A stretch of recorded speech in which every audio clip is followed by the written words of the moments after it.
When a power-hungry HOA president tried to bully me off my own land, I fought back with a fence, a deed, and the truth. Watch how one man's stand brought down an empire of control. The dispatcher on the 911 line made me say it again. Probably because yes, I'm the guy they're calling about. And no, I'm not leaving my own lake cabin. Wasn't what she expected to hear.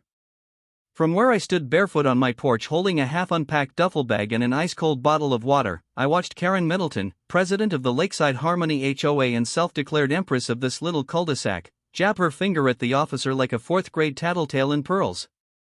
She had stormed in 5 minutes after I unlocked the door to the cabin I inherited from my late uncle, barking that I was trespassing on HOA land. I hadn't even unrolled my sleeping bag yet when she whipped out her phone and dialed 911, declaring there was a suspicious male breaking into a structure. The cop looked confused, understandably so, considering I had the original deed in my back pocket, the same one my uncle kept in a leather pouch along with a tin of old fishing licenses and a Polaroid of the cabin from 1979. Karen, on the other hand, had nothing but a clipboard, an attitude, and the sheer confidence of someone who thought laminated printouts of HOA bylaws carried more legal weight than a property deed signed by a judge.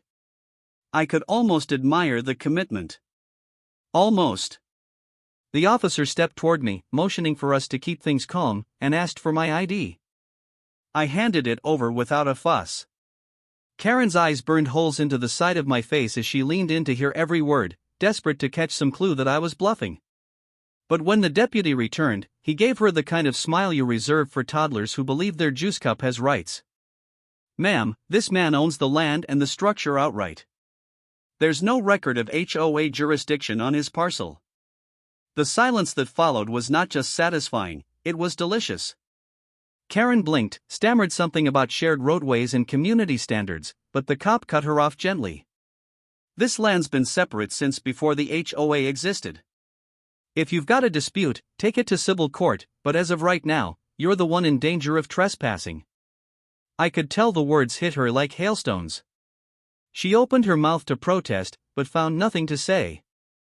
The deputy turned to me and added, "You're good to go, sir. Sorry for the confusion." I nodded and thanked him, then watched as Karen's SUV backed up in slow, bitter defeat. She paused at the foot of my drive, glaring up at the small wooden gate I just started rebuilding. I gave her a little wave and walked back inside, locking the door behind me. That night, as the frogs sang by the lake and the wind rustled through pine needles, I lay on the old cot and smiled. She'd picked the wrong man to try and intimidate. The next morning, the sun rose over the lake like a soft orange flame, and I got to work. The first thing I did was walk the boundary markers. My uncle had taught me as a boy how to spot the original survey stakes, weathered brass discs embedded in the earth with codes etched into their surface. Most were still intact. A few had been painted over, oddly enough, in HOA beige. I took note. Then I walked the old logging trail behind the cabin where I spotted fresh tire tracks and a set of those identical HOA warning signs zip-tied to trees. Someone had tried to lay claim, likely while the property sat vacant after my uncle's death. I chuckled under my breath. Mistake number 2. I spent the next 3 days quietly reclaiming the space.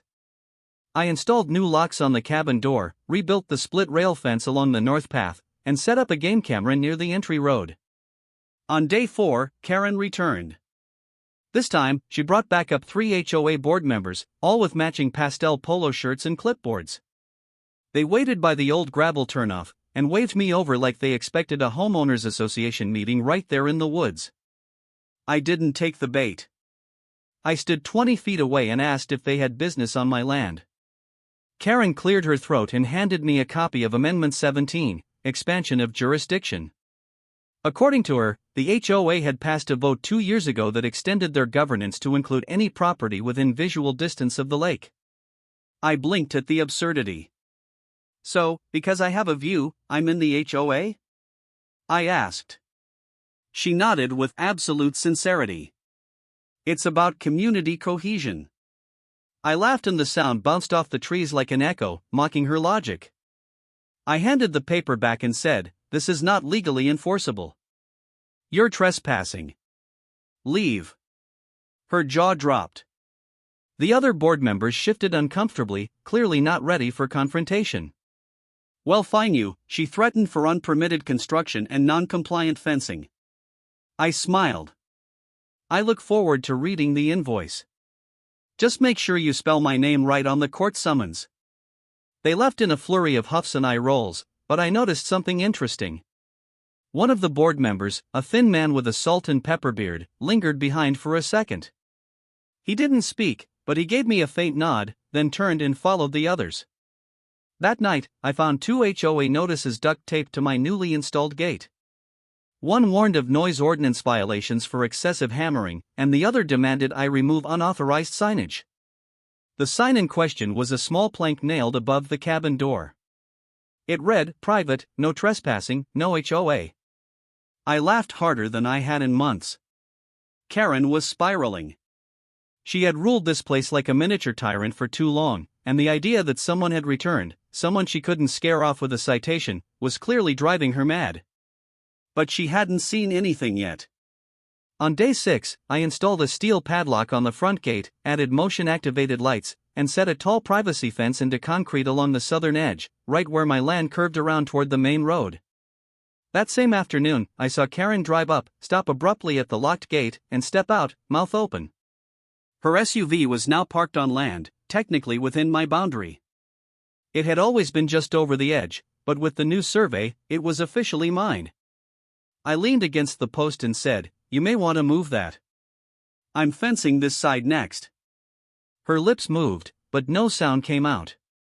Then, with a strangled noise halfway between a gasp and a growl, she stomped back into her vehicle and reversed in retreat. As her tires crunched away, I felt something deep settle inside me. Not vengeance, not victory, just clarity. I wasn't just reclaiming land. I was reclaiming peace, one fence post at a time. And for Karen Middleton, self-proclaimed queen of the HOA, the borders of her little empire were starting to close in. The sun barely crested over the lake the next morning when I heard the first clang of metal against metal, a sound that echoed down the quiet gravel road like a warning bell.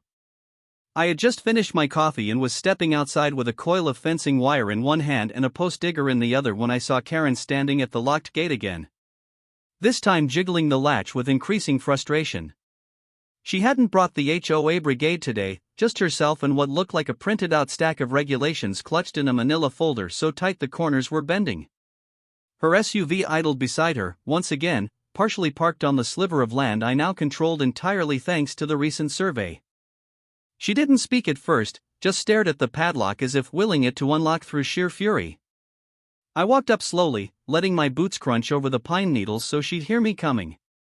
And when she turned, her face was set in that tight over-smiling grimace people wear right before they try to manipulate you politely. I didn't let her get a word in. I simply said calmly that the gate was legally installed, the land was mine, and any further entry without permission would be considered trespassing. She tried to argue that I was cutting off community access to a shared lake resource, but I reminded her again that the road was private, the land was deed, and her access had been tolerated, not granted. She waved her folder in the air like a torch of righteousness, and I gently motioned for her to go ahead and file whatever she needed with whatever court she believed would back up her imaginary HOA expansion. She puffed out a breath and retreated to her car, slamming the door so hard it set off her own alarm. I stood there until the echo faded, then turned back to my work. I'd waited years to find the quiet again, to reclaim the small piece of wild heaven my uncle had left me, and I wasn't about to let it be swallowed up by lawn chairs and laminated community standards. The next few hours passed in a rhythm of digging, measuring, hammering, and stretching fence wire tight across the new boundary line. I wasn't just building a physical wall. I was constructing a line in the sand. One Karen would not be allowed to step over again. But I wasn't foolish enough to think she'd give up that easily. Sure enough, by the afternoon, she had returned. This time, however, she didn't step out of the car. She just parked at the edge, rolled down her window, and started recording with her phone while I worked.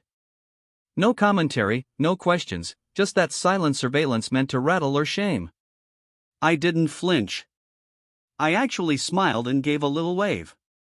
The HOA had long used tactics like this to intimidate newer residents. Passive-aggressive emails, violation notices for wind chimes being too loud, threats of fines for unapproved garden gnomes. But I wasn't part of the HOA. I never had been and I never would be.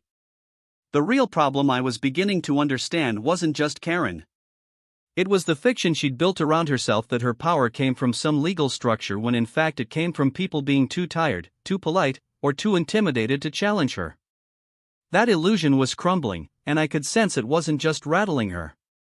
Later that week, I saw two men from down the road walking their dogs and whispering in low voices as they passed my property. One of them gave me a small nod. The other muttered something I couldn't hear. The next morning, an anonymous note was taped to my fence post. It read, "Thank you for standing up to her. We've wanted to for years." No signature, no return address, just that. It told me everything I needed to know. Karen ruled through noise and presence. She showed up at every event, every backyard fire pit, every Sunday yard sale. She brought brownies and bylaws, pretending to be everyone's neighbor while watching them like a prison warden. No one liked her, but everyone feared her ability to find, report, or ostracize them. That fear was breaking, and not because of any speech I gave. It was breaking because I locked a gate, set a boundary, and refused to apologize for owning what was mine. It all escalated again when I received an envelope in the mail marked with the HOA's official seal. Inside was a letter declaring I was in violation of multiple community design standards, including unsanctioned fencing, visual disruption, and installation of unapproved surveillance equipment.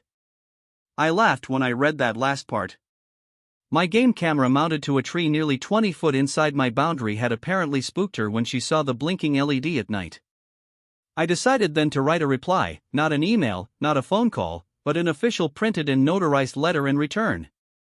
I laid out every legal clause, every deed point, every survey marker and zoning code that supported my right to build, fence, and restrict access to my property. I included photos of the original deed, satellite maps, and even a signed statement from the county assessor's office confirming I was not under HOA jurisdiction. I sent it certified mail and copied the sheriff's office, the county legal department, and the HOA board. I wanted it in the record, and just for good measure, I posted a laminated copy of the letter on my side of the gate for all passers-by to see. The result? Karen didn't return for 3 days. When she finally did, it was not to argue. It was to pace. I watched from the cabin window as she walked back and forth along the fence line, talking to someone on the phone, waving her arms like she was directing traffic. She kept pointing at the gate, at the woods, at the sky, anything that might convince the invisible person on the other end of the call that she had some legal foothold here. But she didn't. I'd given her every piece of proof she needed to back off. And I knew that every moment she spent pacing, every drop of gas she used driving up and down this road to harass me only made her look more unhinged to the people who used to nod politely to her face and complain behind her back. One afternoon, as I was replacing the railing on the old dock, I heard footsteps behind me. I turned to find the same salt and pepper board member I'd seen earlier. Tom, I would later learn, walking toward me with his hands in his jacket pockets. He didn't look confrontational, just tired. He stopped a few feet away and said, "Just so you know, not all of us voted for the expansion amendment. Most of us didn't even know it passed." I nodded and thanked him. He looked out at the lake for a moment, then added, "She's not going to stop. She doesn't know how." I nodded again, but this time I said, "That's fine. I've got time and a fence." Tom chuckled and turned to leave, pausing only to say, "I think you'll find you've got more friends out here than you realize." He disappeared up the trail, and I stood there watching the sun glitter over the water, feeling the last remnants of anxiety wash away with the waves. I wasn't just standing my ground. I was exposing a rot that had festered for years beneath the surface of this idyllic community. And even if Karen didn't know it yet, the tide had already turned. 2 days passed without incident, which should have been a relief, but instead felt like the eerie calm before a summer's storm, the kind that swells over the lake with little warning and rips through everything with blinding force. I kept working, kept building, kept my cameras running and my gate locked. But something in the air had shifted like the silence itself had teeth. When Karen finally returned, she didn't come alone. This time it was a spectacle.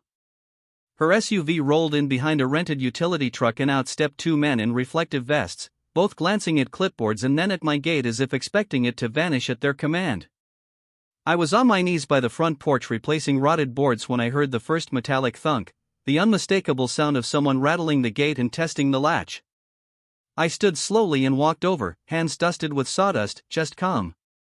Karen stood with her arms crossed, chin lifted as if she were addressing a disobedient child. "These are contractors," she said, waving toward the men. "We're assessing the community trail for safety upgrades. This path runs through HOA easement territory." I didn't say anything at first. I simply pulled my phone out and began recording. The taller contractor looked nervous almost immediately, already sensing something wasn't adding up. I told them clearly and calmly that they were standing on private land and that no such easement existed in my deed or any county filings.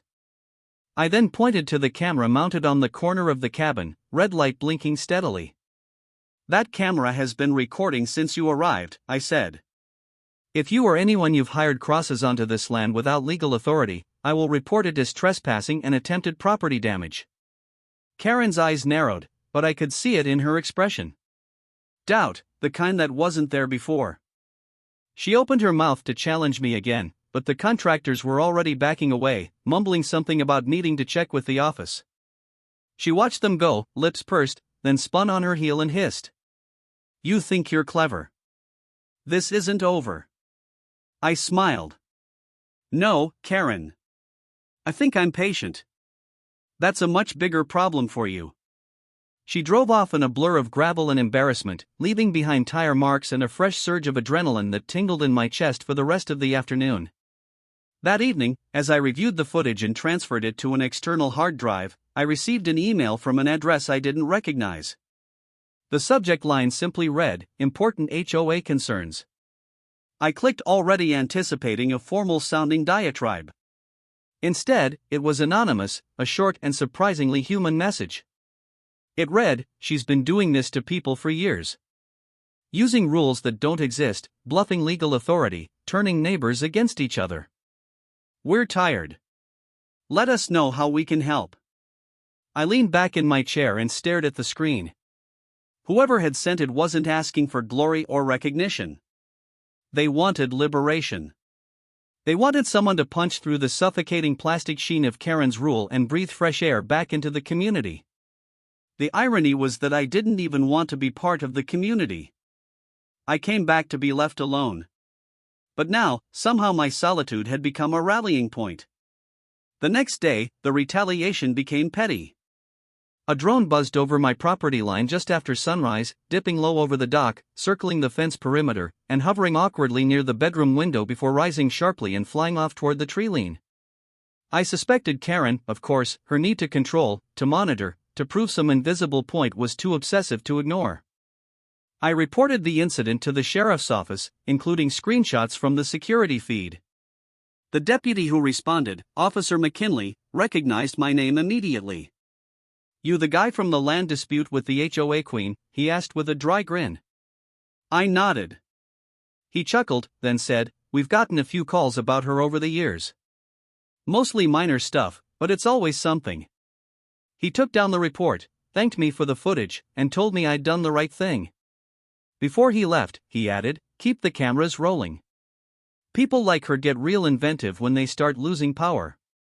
I did just that. I installed 2 more motion sensor lights, reinforced the gatepost with a steel crossbeam, and placed a waterproof sign near the path that read, "Private land. Entry without permission is a crime." The language was carefully worded and legally sound. I made sure of it. Then came the HOA meeting. I hadn't planned on going, but the anonymous email gave me reason to reconsider.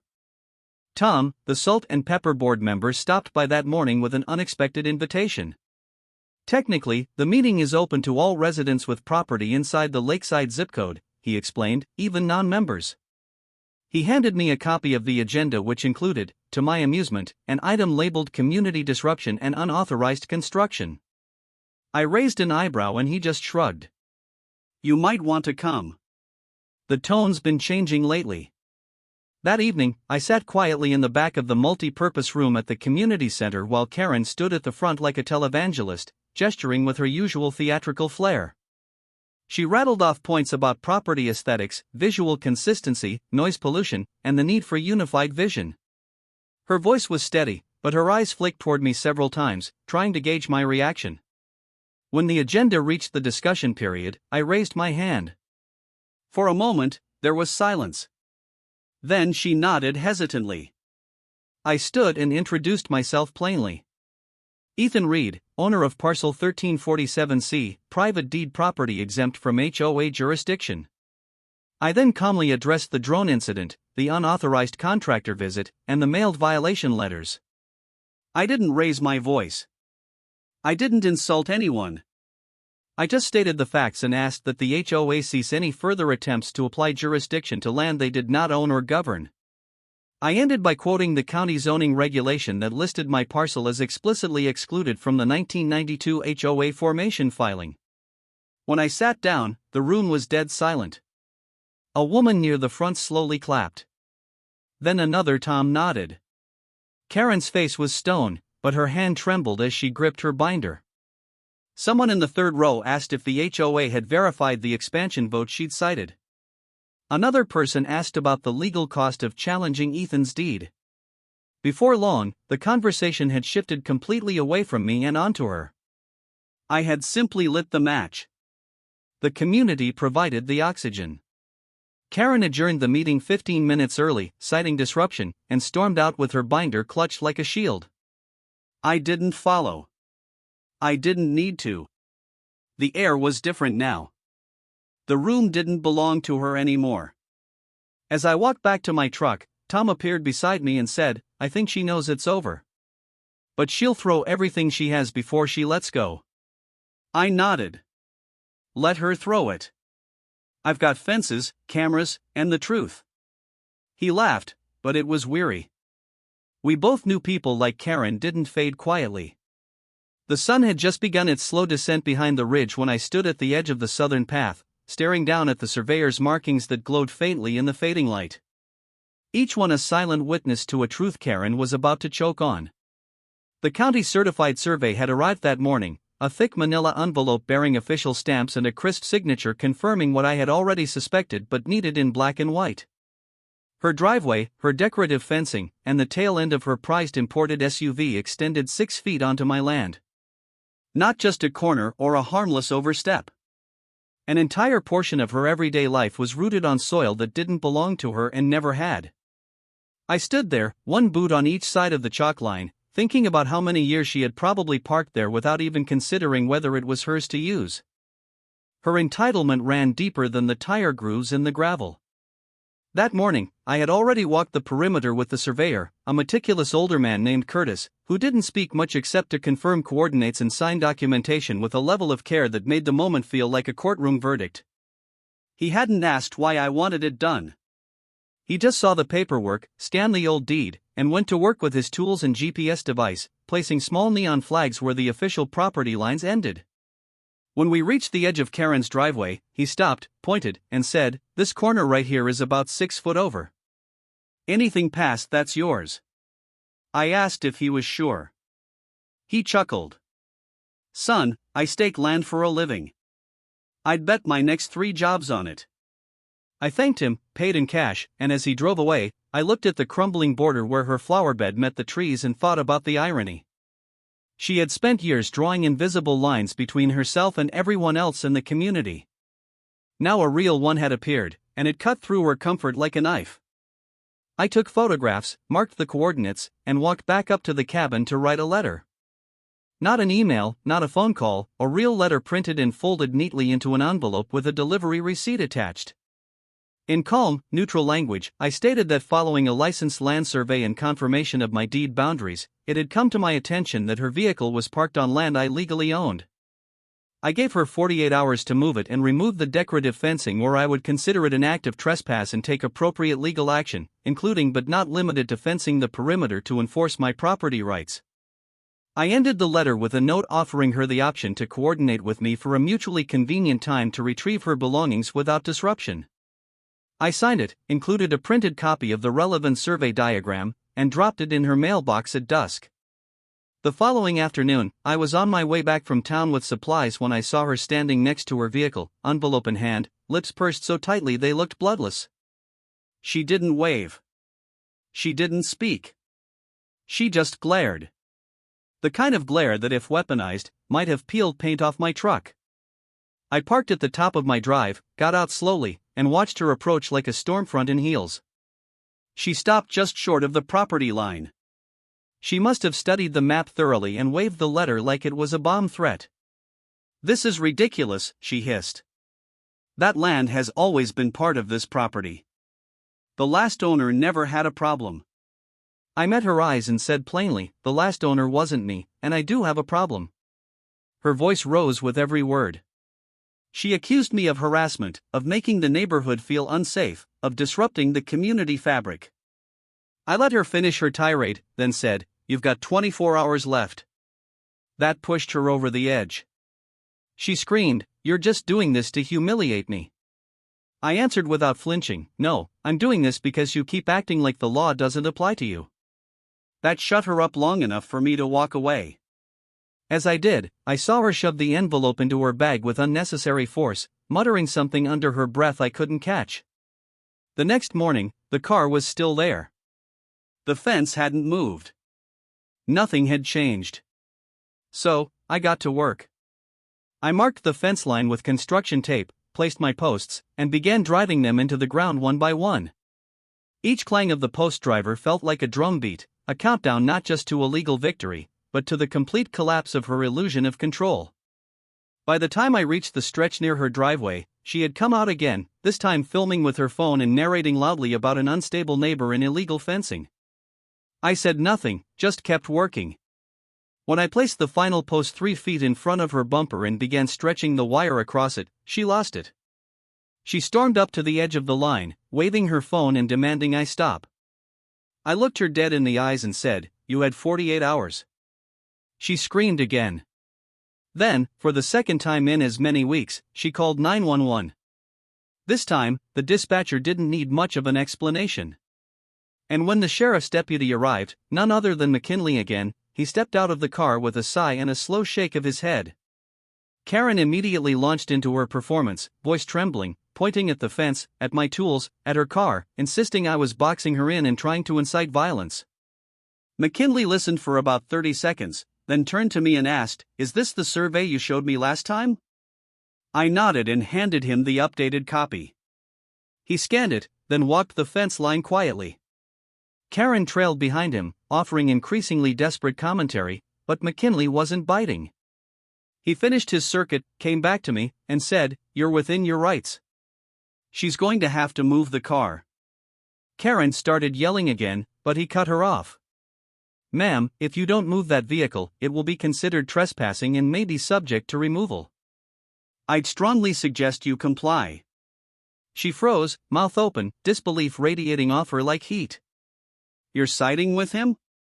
she asked like it was inconceivable. "No, ma'am," McKinley replied.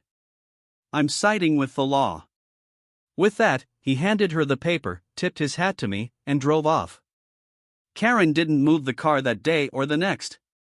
I finished the fence, wrapped it clean around the entire property line, and locked the gate. I installed a new sign at the entrance, "Private land, no public access." I heard later from Tom that she had tried to hold another emergency board meeting, but no one showed up. Her power was slipping, and she knew it, but she wasn't done lashing out yet. I could feel it in the way her SUV sat behind that fence like a monument to denial. She was used to being the final word. Now her words bounced off steel wire and returned to her empty. I had given her time, notice, proof, and a way out. She chose pride, so I gave her boundaries, real ones, and she was now learning the difference between imagined authority and the kind you can't talk your way past. The gate clicked shut behind me that night with a finality that echoed louder than her screams ever could. The morning air was thick with dew and silence when I stepped out onto the porch with a thermos of coffee and glanced down the winding road toward the gate. The new fencing glinted in the early light, clean and taut, stretching in a tight arc that now fully encased my land and unintentionally or not, her car. Karen hadn't moved it. It sat there like a gleaming badge of her own refusal, wedged between two sections of my property with the front bumper just inches from the wire. I had left a clear 5-foot opening for her to maneuver it out, but she hadn't taken the offer. Pride, or maybe stubborn denial, had won over practicality again. But with the gate now locked and the fencing finished, the window was gone. She was fenced in, her vehicle trapped, her access severed. And as I took my first sip of coffee, I saw it. The same SUV doors flinging open. Karen stomping out in boots and an oversized hoodie like a woman preparing for war. She stood at the gate, shaking it with both hands, then turned toward the sky with arms thrown high, as if the heavens might answer the injustice she'd convinced herself she was enduring. Her phone was already out. Camera pointed straight at me while she shouted for the benefit of some imagined audience. "This is illegal," she screamed, her voice cracking through the calm like a snapped violin string. "He's holding my vehicle hostage. He's locked the community out of its own access." I didn't reply. I didn't need to. The footage from my own cameras would speak louder and more clearly than her hysteria ever could. And I knew it would come in handy because no sooner had she screamed her piece than she reached for her phone again, dialing with frantic fingers as if muscle memory had etched 911 into her bones. I watched quietly from the porch, one hand on the railing, heart steady as stone. Within 15 minutes, I heard the crunch of tires on gravel again and saw the same sheriff's SUV making its familiar approach. When Deputy McKinley stepped out, his face was already halfway through an eye roll. He gave me a nod, then turned toward Karen, who launched into a breathless tirade before he even closed his door. "He's boxed my vehicle in," she said, pointing wildly at the fence. "He built it around me. This is entrapment. I can't get to work. I can't even leave. He's trapping me on his land. You have to arrest him. He's escalating things. He's provoking me. This is targeted harassment." McKinley held up a hand and calmly asked her one question, the same one I had already answered in writing twice. "Did he notify you about the survey results and give you time to move the car before the fence was completed?" Karen's mouth opened, but no words came out. He turned to me and I nodded. 48 hours, I said. All documented. She received a letter and an official copy of the survey. No response. The fencing was completed 2 days after the deadline. McKinley took a breath and looked back at her. "Ma'am, this is no longer a civil issue. Your trespassing and your refusal to remove the vehicle does not put him in violation of any law. In fact, you are now liable for leaving it there." Karen's face turned red, then white, then some shade in between that didn't look natural. "You're protecting him," she hissed. "You're letting him steal my rights." McKinley's patience was clearly thinning, but he stayed measured. "You're not being detained. You're free to leave on foot. But the vehicle stays until it's moved legally, and that will have to involve a formal agreement or retrieval by tow." That was when she broke again. Hands flying to her face. A sound escaping her throat that was half sob, half scream. "You're not going to tow my car. You can't. It's not fair. This is my neighborhood." She turned back toward me and shrieked. "You can't do this. You can't trap people." I didn't move. I didn't answer. I simply sipped my coffee and looked past her at the lake, which shimmered in the morning sun like it didn't care one bit about HOA politics or broken egos. McKinley filed the report, reminded her to remove the car or face legal consequences, and drove off without another word. Karen stayed behind, standing in the same spot like she couldn't quite believe the world had gone so far off script. Her playbook no longer worked. Her authority had no audience. She paced along the fence line, looking for a weakness, trying the gate again and again, even though it was bolted tight and reinforced. The padlock gleamed like a silver period at the end of a sentence she couldn't rewrite.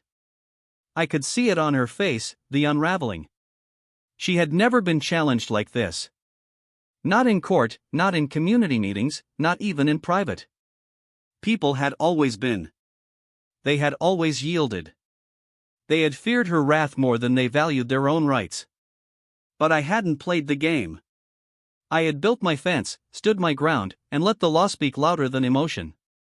And now the weight of that silence was too much for her. Later that day, the video surfaced.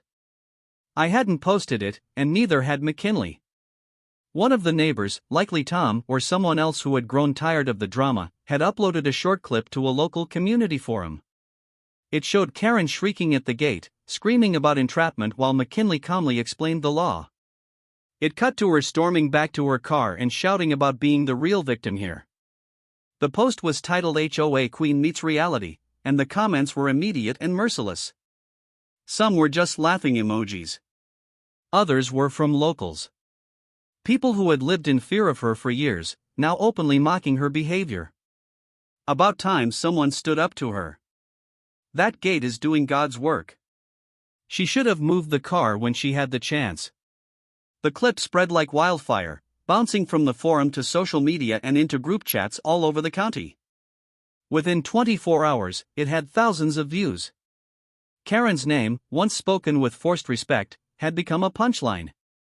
But even that didn't stop her. That evening, I saw a different car drive up. A black sedan, sleek and unfamiliar. Two people stepped out. A man in a cheap suit and a woman in professional heels who immediately began taking photos of the fence, the gate, the car, and even the cabin. I didn't approach. I simply stood on the porch and watched. After 10 minutes, they left without saying a word. The next day, I received a thick envelope slid under the gate containing a cease and desist letter drafted by some bottom-tier legal firm in a nearby city.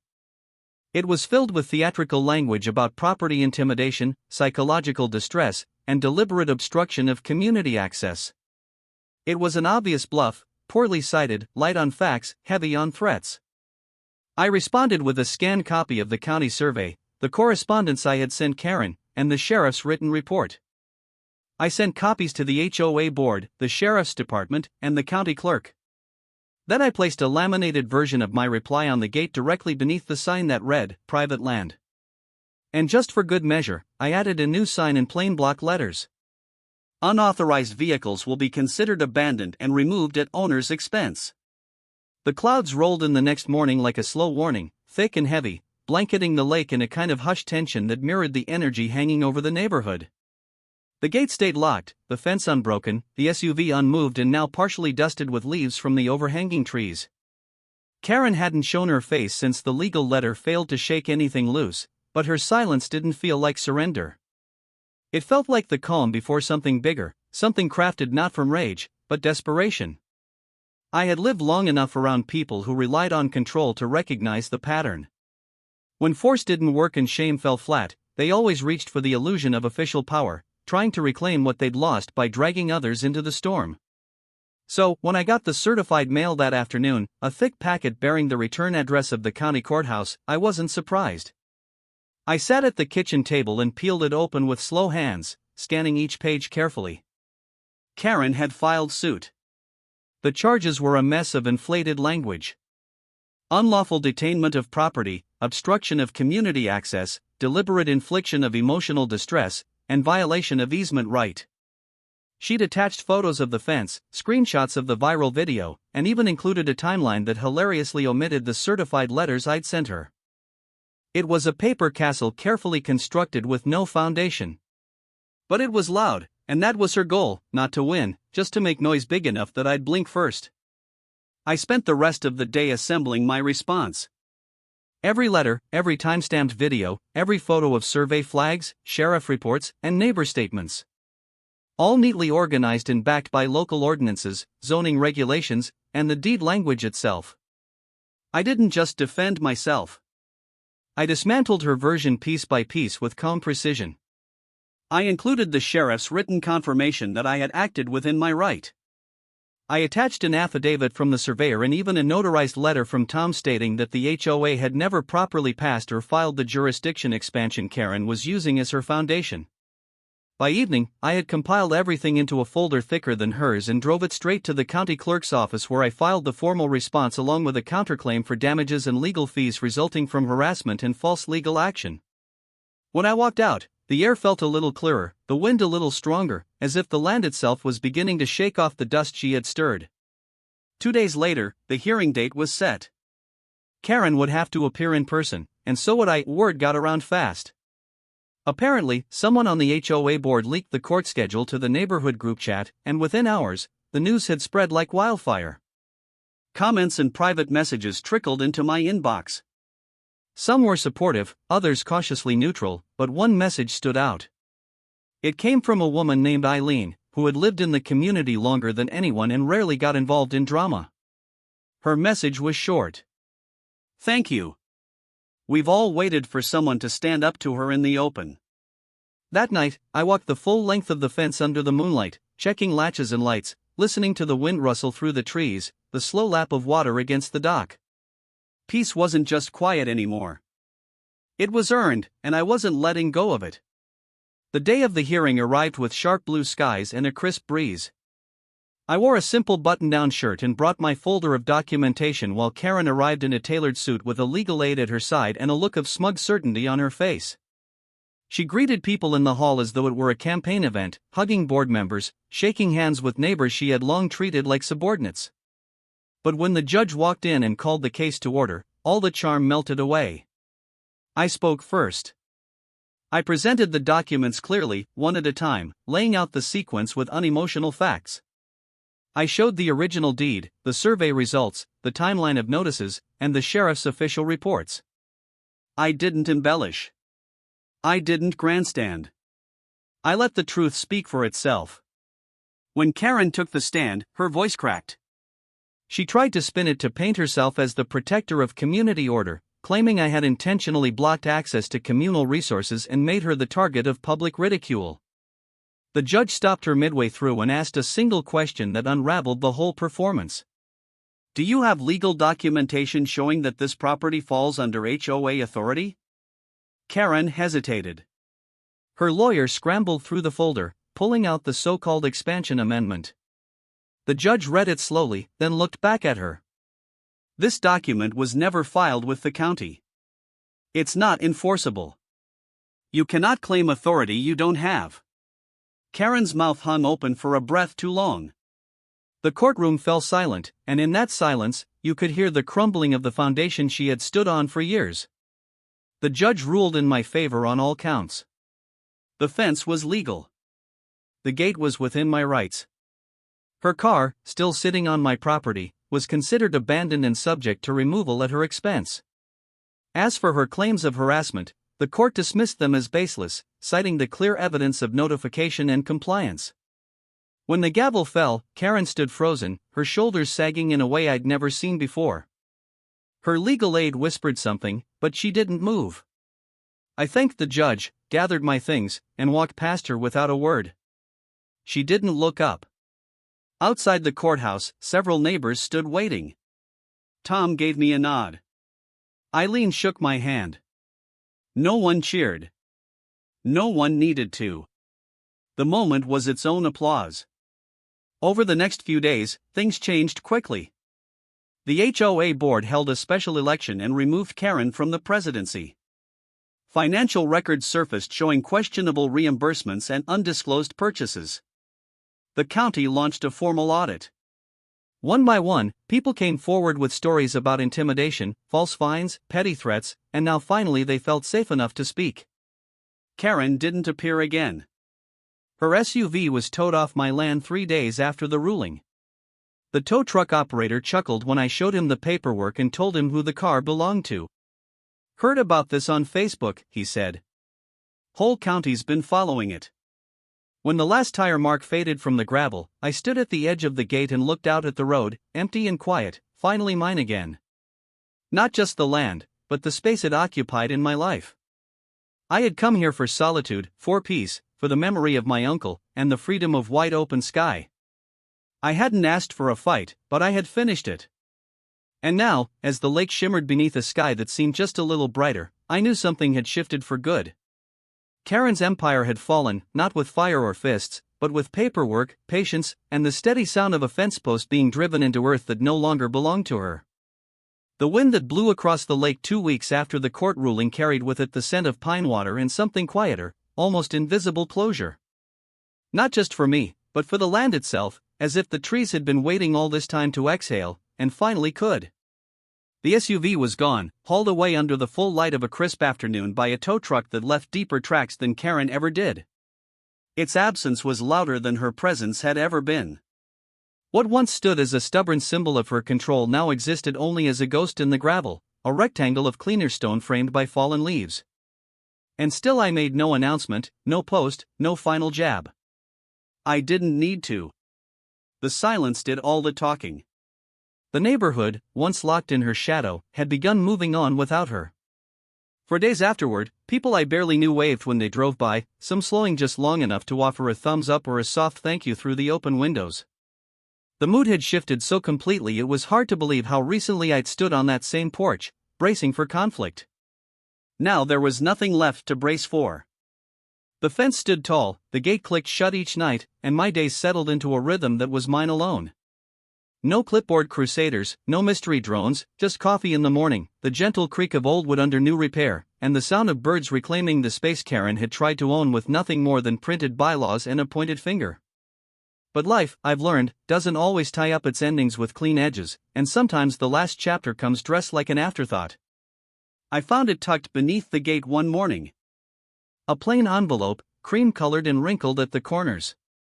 No name on the front, no return address, just the kind of thing someone leaves when they don't want to be seen doing it. Inside was a single piece of paper folded cleanly and unsigned. No accusations, no demands, just a copy of one of Karen's original HOA violation slips, blank, unmarked, with nothing written on it at all. It fluttered slightly in my hand as the breeze lifted it like it had forgotten its own purpose.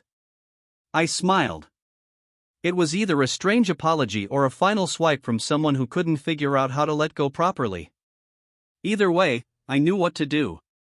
I walked it straight to the fire pit out back, placed it gently atop a handful of dry pine needles, and let the match do the rest. It curled, blackened, and vanished without a fight, just like the authority it once claimed to represent. Later that week, Tom stopped by with a six-pack of root beer and a rusted folding chair slung over one shoulder. We sat on the porch for over an hour, talking about everything but Karen. He mentioned the fishing club was restarting, that some of the younger residents were organizing a potluck at the boathouse, and that people had even started planting flowers along the public trails again. It's funny, he said, cracking open a bottle. The HOA was supposed to bring people together, but she turned it into a wall. I nodded and sipped slowly, the glass cold against my hand. Sometimes it takes offense to remind people what freedom looks like, I said, and he chuckled in that tired, knowing way older men do when they've seen too many good years smothered by bad leadership. Word came a few days later that Karen had sold her house. Quietly, no farewell letter, no dramatic goodbye. One morning, she was there, and by that afternoon, a moving truck stood at the edge of the driveway, swallowing her past life box by box. She didn't come to my fence. She didn't say a word. But I watched from the cabin window as she paused before climbing into the car for the last time, staring out at the lake like she was trying to take something with her that she never really had to begin with. Ownership was never about fences or files. It was about respect, and she had spent all of hers without earning any back. I didn't gloat. I didn't wave. I simply watched until the tail lights vanished around the bend, leaving only the hush of pine branches brushing together in quiet celebration. The house didn't stay empty for long. Within a month, a young couple moved in, Ben and Mara, both school teachers who smiled when they spoke and asked thoughtful questions about which trees should be trimmed and where the sun hit best in the afternoon. They invited me over for dinner the second week. Served grilled salmon and cornbread on mismatched plates with linen napkins that looked like they came from a thrift shop and felt like home. We didn't talk about the fence. They respected it, admired it even. Mira said it gave the road a kind of dignity it hadn't had before, and I appreciated that more than I could say. It wasn't about the structure itself. It was about the boundary, the breadth, the space between who you are and what the world tries to make of you. Autumn slid in softly, bringing with it crisp air, and a sky that burned orange at dusk. The trees turned slowly this far from town, their colors more patient, more deliberate. I spent my days mending the dock, chopping wood, letting the dog that now followed me around like a shadow chase squirrels along the fence line. I called him Ranger, not because he guarded anything, but because he wandered the edges like they meant something. In many ways, he understood the place better than anyone. At night, I lit a fire in the old stone hearth and read until the pages blurred, the smell of pine smoke curling through the beams like a second memory. By the time winter came, the gate creaked only when opened by someone who belonged. Visitors came and went, most with gifts, stories, and laughter. Some stayed late enough to sip tea by the fire. Others just waved from the road, smiling at the sight of a cabin with its lights warm and flickering through the frost. Karen became nothing more than a name people used when talking about how things used to be, spoken less with anger and more with a kind of disbelief that one person could hold a neighborhood hostage for so long. But no one said her name with fear anymore. And that was the difference. Fear had been replaced with a quiet pride, a new way of living stitched together from the moment someone said no and built something stronger in its place. And me, I didn't change much. I just got older, quieter, more rooted in the land that had waited so long to feel safe again. The cabin, once tired and fading, stood straighter now. Its porch was sturdy, its roof patched and sound. The dock held fast even through the ice. And the fence, that symbol of boundary and reclamation, never once needed repair, because it had been built not out of spite, but out of necessity, not to keep people out, but to remind them where things stood.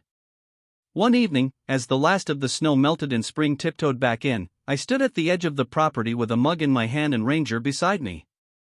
A breeze stirred the trees just enough to send a few brittle leaves skittering across the gravel, and for a moment the world stood still. No shouting, no threat, no need to defend or explain. Just land quiet and owned, not in the paperwork sense, but in the way you carry it in your bones. I reached for the gate, swung it open wide, and stepped outside. Not to fight, not to flee, but simply to walk free and finally undisturbed into the rest of a life that belonged truly and completely to me.